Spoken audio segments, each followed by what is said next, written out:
চুপ।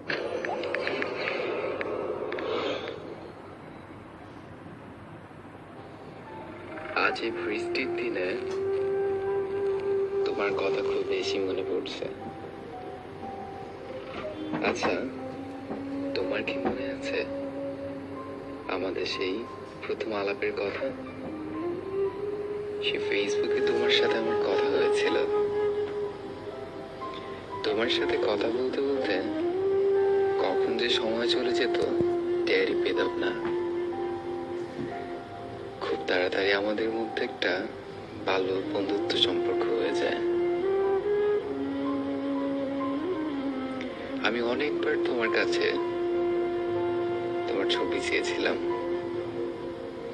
তুমি আমাকে তোমার ছবি দিতে চাইতে না, সংকোচ বোধ করতে।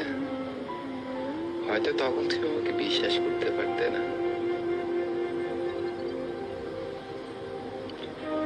তোমাকে দেখে আমি একটা মুহূর্তের জন্য হারিয়ে গিয়েছিলাম যখন তুমি তোমার ছবি দিয়েছিলে। আর মনে মনে বলতেছিলাম যে মানুষ কি এত সুন্দর হতে পারে। আমি তোমার প্রেমে পড়ে যাই ওই প্রথম দেখাতেই। হাজারবার বলতে চেয়েও কেন জানি ফিরে এসেছি। তোমাকে ভালোবাসা কথাটা আমার না বলে রয়েছে। একদিন হঠাৎ সাহস করে বলেই ফেললাম।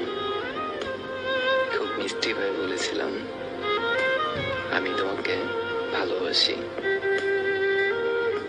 কথাটা বলার পর না একটু ভয় পেয়ে গিয়েছিলাম। ভয় কেন পেয়েছিলাম জানো? কারণ তুমি অ্যান্সারটা দিতে খুব দেরি করছিলে। তখন আমি খুব টেনশনে ছিলাম। বারবার ভাবছিলাম তুমি কি আমাকে না বলে দিতে। অবশেষে তুমি আমাকে বলছিলে অ্যান্সারটা কি এখন দিতে হবে, পরে দিলে হবে না। আমি বললাম না, এখনই দিতে হবে। তুমি একটু বিরক্ত হলে আর বললে এখন বলতে পারবো না। ঠিক তখন আমার খুব মন খারাপ হচ্ছিল। আমি বললাম ঠিক আছে। তারপর তুমি আমাকে একটা টেক্সট করলে, বললে রাতে তোমার জন্য সারপ্রাইজ আছে। জানো তখন না আমার টেনশনটা একটু কমে। রাতে যখন আবার সাহস করে বললাম আই লাভ ইউ, এবার একটু বেশি সাহস পাচ্ছিলাম, আবার ভয় পাচ্ছিলাম। ঠিক কিছুক্ষণ পর যে তোমার নাম্বার থেকে একটা টেক্সট আসলো, I love you too। বিশেষ করে সেই সময়টাতে আমি খুব বেশি হ্যাপি ছিলাম, অনেক বেশি খুশি ছিলাম। আমাদের মধ্যে সুন্দর একটা রিলেশন হয়েছে।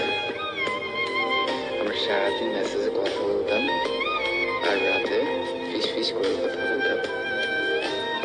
এমন করে আমাদের লাভ স্টোরিটা চলতে এমন করে আমাদের লাভ স্টোরিটা চলতে। কিন্তু জানি না তুমি কিভাবে হঠাৎ করে এতটা বদলে গেলে।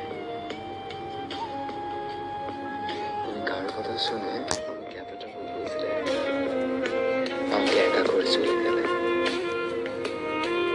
তোমাকে বুক ভাঙানোর একটা সুযোগ আমাকে দিলে না।